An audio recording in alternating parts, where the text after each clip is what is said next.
L'avancement des négociations à la COP15 à Montréal est à un moment charnière. Malgré le froid mordant des derniers jours, la pression monte entre les pays développés et en développement. Léa Bédard-Beaulieu nous revient sur la cible 19.1 portant sur le financement. Bonjour Léa, bon matin. Bon matin.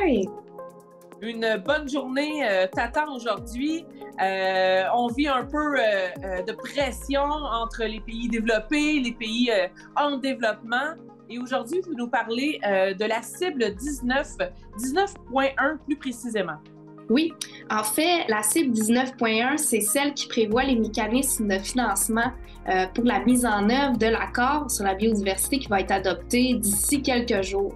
Puis je voulais vous remettre un peu en contexte par rapport à la situation qu'on a vue passer dans les médias, comme quoi il y aurait une coalition de pays en développement, donc une coalition formée de pays du Brésil, de pays d'Amérique du Sud, d'Afrique, qui ont quitté la table de négociation parce que en voyant comment ça se dessinait pour le financement, ben ils trouvaient que les pays développés, donc les pays comme le Canada, le Royaume-Uni, certains pays d'Europe, contribuaient pas assez au financement.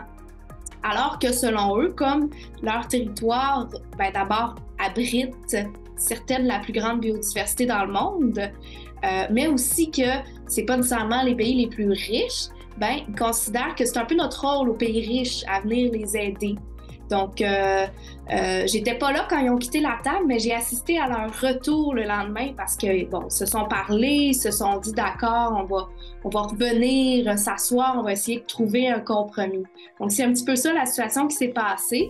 Je suis un petit peu d'accord avec eux quand même parce que c'est vrai qu'en tant que pays riche, on a notre rôle à jouer dans la perte de biodiversité parce que c'est un peu notre mode de vie qui a contribué à ça. Donc, j'ai hâte de voir un peu qu'est-ce qui va être entendu par rapport à ça. Donc, on parle de moyens financiers de quelle ampleur? On parle de centaines de milliards de dollars qui seraient distribués à travers différents programmes.